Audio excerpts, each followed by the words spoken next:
भारत किसान प्रधान देश कहा जाता है और फिर भी किसानों की समस्याएं कम नहीं हो रही। सरकारें आती हैं, जाती हैं, वादे होते हैं और तमाम दावे भी किए जाते हैं, लेकिन असल में किसान कितना परेशान है उसको लेकर के हमारे साथ आज स्टूडियो में दो गेस्ट मौजूद हैं, जिन पे पवन शुक्ला हैं, प्रदेश अध्यक्ष हैं भारतीय किसान यूनियन बैसवारा से, और आशीष शुक्ला जी हैं, प्रदेश प्रभारी हैं भारतीय किसान यूनियन बैसवारा से। किसानों को लेकर के एक लंबी यात्रा निकालने का एक प्लान है, एक रूट चार्ट बनाया है। क्या क्या मुद्दे हैं, उन मुद्दों पर हम दोनों ही गेस्टों से आज स्टूडियो में बात करेंगे और जानेंगे कि आखिरकार जो दावे किए जा रहे हैं सरकारी, असल में जमीन में हकीकत क्या है। सबसे पहले मैं तो आशीष जी आपका बहुत बहुत आभार करता हूं कि आप स्टूडियो में आए। क्या चीज़ें हैं जिन चीज़ों को लेकर के आप एक बड़ी यात्रा निकाली? सबसे पहले आपको और आपके चैनल को भी आभार है कि आपने किसानों के मुद्दों को अपने चैनल के द्वारा हाईलाइट करने का प्रयास किया है। किसान वर्तमान समय भारत कृषि प्रधान देश है और लोग बोलते हैं कि किसान भगवान है। जय जवान जय किसान का नारा भी देश में दिया गया है, लेकिन वस्तुतः स्थिति क्या है कि ज़मीन पर किसान से ज़्यादा मजबूर कोई नहीं है। ना उसको फसलों का दाम मिलता है, ना अगर दाम मिल भी जाए तो अन्ना जानवर, अन्ना गौवंश, जिसको कि सरकार कहती है कि हमने गौशालाओं में बंद कर दिया है।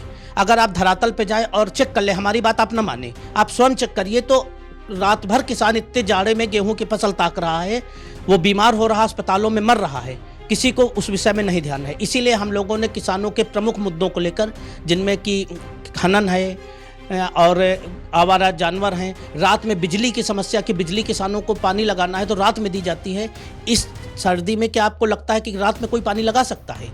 लेकिन किसानों को लगाना पड़ा। इन सब मुद्दों को लेकर हम लोग 1 जनवरी से 11 जनवरी तक किसान न्याय यात्रा निकाल रहे हैं, गरीब किसान न्याय यात्रा, जो कि माँ चंदिका देवी बक्सर से शुरू होकर 5 कालीदास मार्ग माननीय मुख्यमंत्री जी तक हम लोग अपनी समस्याएं पहुंचाने का प्रयास कर रहे हैं जी। हमारे साथ पवन जी भी मौजूद है। पवन जी, आपका बहुत स्वागत है स्टूडियो में। सबसे पहले तो मैं स्वागत करता हूं। और प्रमुख मांगे किसानों की जो सरकार कहती है कि हम पूरा कर रहे हैं, क्या ज़मीन पे? जो सरकार कहती है वो ज़मीन पर कुछ नहीं है। ज़मीन पे जैसे अन्ना जानवरों के लिए गौशाला बनाया है, किसी भी आप गौशाला में चले जाएंगे तो गौवंश की दुर्दशा बहुत ख़राब होगी। और जो नेता पक्षपात भी कहता है कि गौशाला की व्यवस्था किया, मगर ऐसा कुछ नहीं, जीरो पाया गया है। और जैसे खाद की व्यवस्थाएं हैं, जगह जगह देखा गया है तो किसान को, देश का किसान भगवान कहा जाता है, अन्नदाता कहा जाता है, मगर अन्नदाताओं की ऐसी स्थिति अब तक हमने देखा है कि किसान खाद लेने जाते हैं तो पुलिस लाठी बरसा देती है। तो ये चीज़ लेके सरकार 0 पॉइंट पर पाई गई है। जैसे हम लोग सांसद हम बनाते हैं, विधायक हम बनाते हैं, और हमारे बनाए हुए सारे सिस्टम तो वो लोग चलते हैं, मगर किसानों के लिए कोई व्यवस्था में नहीं नजर आते हैं देखते हुए। और दूसरा मुद्दा ऐसा है कि हम लोग जैसे विद्युत हो गया, विद्युत की एकदम अन्ना राज है। आप कहीं भी चले जाएंगे लाइट समय से नहीं आएगी। और दूसरी खदन माफिया जो हैं, खदन का लेके, तो खदन इतना ज़्यादा है हमारे उन्नाव में, भगवान नगर में इतना ज़्यादा खदन हो चुका है कि आपको मैं बता नहीं सकता हूँ। 10-10 फुट नीचे माटी खुद गई है और पानी लिखा रहा है जब माटी खोदना बंद किया है। तो ये लोग देखा जाए तो शासन प्रशासन की नाकामी है, और शासन प्रशासन के द्वारा ये माटी खुदाई गई है। किसी लोग उनकी व्यवस्थाएं जगह जगह होया करती है। तो इसके लिए हमारी किसान पद यात्रा लेके हम माननीय मुख्यमंत्री जी के पास जाएंगे, और जो खदन माफिया हैं हर जगह नहीं मानते हैं, इनकी बात मैं उठाने का काम करूँगा।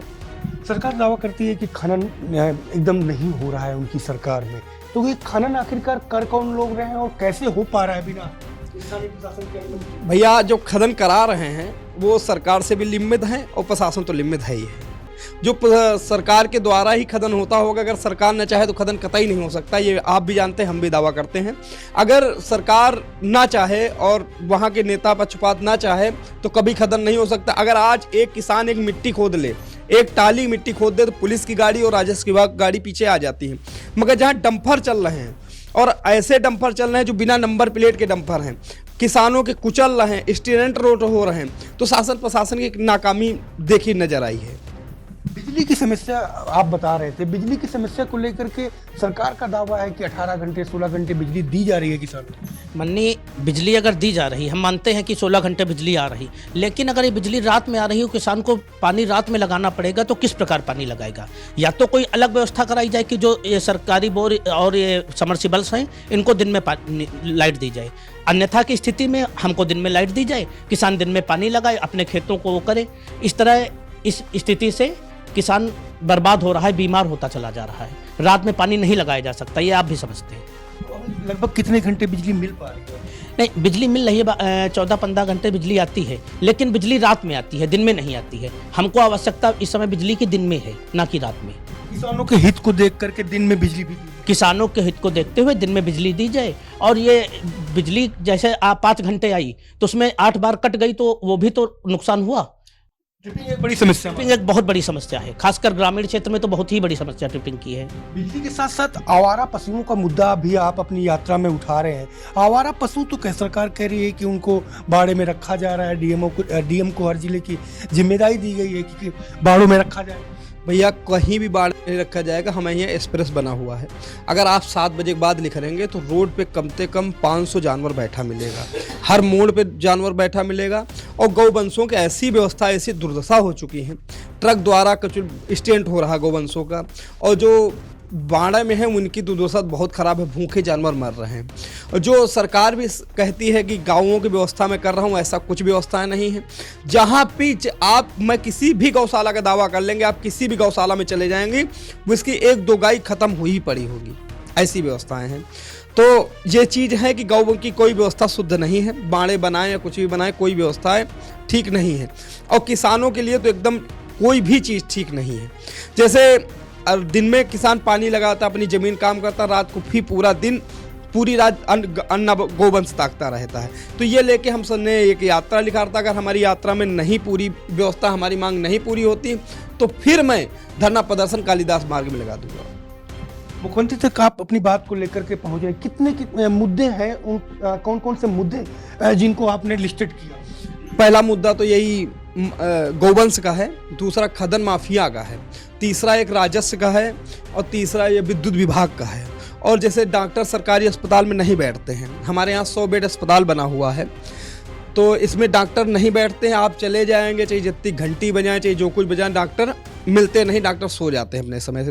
तो ये देखा जाए, अगर सरकार अपने हिसाब से दावा कर रही तो थोड़ा गलत पाई गई है, नहीं, इस पर दावा पूरी तरह से नहीं सक्रिय है। ये लोग सक्रिय नहीं है, इनके नेता सक्रिय नहीं, कोई तो व्यवस्थाएं हैं जो गड़बड़ हैं व्यवस्थाएं। तो हमारे 4-5 मुद्दे हैं, तो हम लेके बाबा जी को सुनाएंगे। अगर हमारी बात मानेंगे तो हम मानेंगे, नहीं तो हमारी तत्काल स्थिति पूरी मांग पूरी होना चाहिए, नहीं तो एक हमारा धरना प्रदर्शन होगा। जब तक हमारी मांगे पूरी नहीं होती, जब तक हम लोग नहीं उठेंगे। जैसे हम अपने उन्नाव की बात करें तो सबसे ज़्यादा खदन कहीं हुआ तो उन्नाव में खदन हुआ। आप किसी भी रोड से निकल जाएंगे तो डंपर बिना नंबर प्लेट के चल रहे हैं। आप इनमें आज दिन तक अंकुश क्यों नहीं लगा? अंकुश क्यों लगा? अगर प्रशासन जो है, अगर सरकार ने चाहे तो प्रशासन नहीं करवा सकता है, मगर सरकार भी लिम्बित है और प्रशासन भी लिम्बित है। इसमें हमारे बगल में तहसील है, तहसील के नाक के नीचे माटी खुद रही, तो एसडीएम को पता नहीं, बिल्कुल पता है। तो ये बीच में बातें हैं। और जैसे हमारे यहाँ बीडीओ साहब आए हैं, अन्ना गौवंश के लिए ना फ़ोन उठाते हैं, ना गौवंश की व्यवस्था करते हैं। तो इसके लिए हमने पूरी यात्रा लिखा रही, हमारी पूरी मांग पूरी होनी चाहिए। यात्रा लग रहा है आपको कि मुख्यमंत्री आवास तक पहुंच पाएंगे? जी बिल्कुल पहुंचेंगे, चाहे कितनी भी वो हो जाए, हम लोग पहुंचेंगे और अपनी बात हम माननीय मुख्यमंत्री जी तक पहुंचा के ही रहेंगे। क्योंकि अगर हम ये नहीं कर पाते हैं तो हमको अपने पद पर रहने का कोई औचित्य नहीं बनता।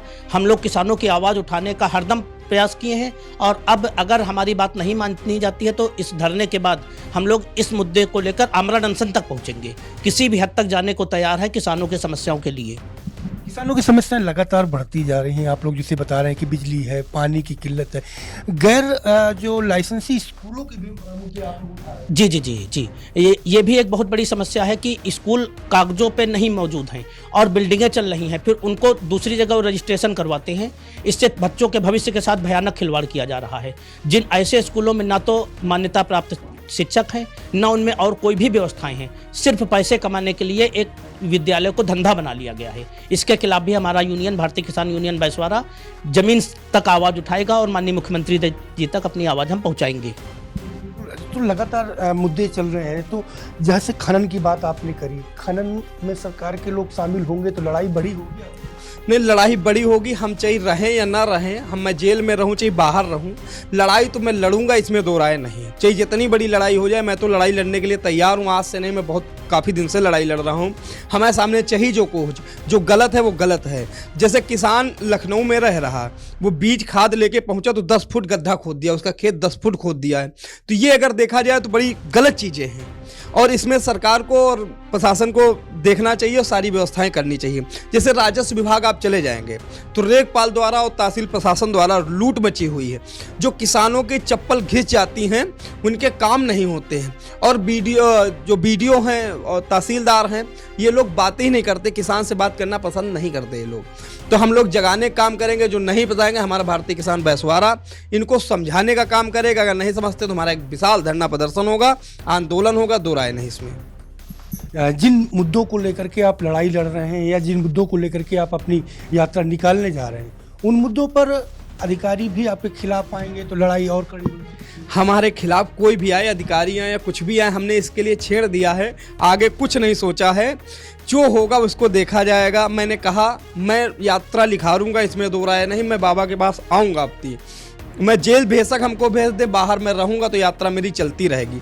और जैसे अभी हमें प्रशासन द्वारा ये पता चला कि उस दिन पर रोकी जाएगी यात्रा, तो मुझे जेल भेज देंगे जब यात्रा कभी खत्म नहीं होगी। यात्रा हमारे बाकी कार्यकर्ता हैं, प्रभारी जी हैं, राष्ट्रीय कार्यकारिणी, यात्रा तो आनी है।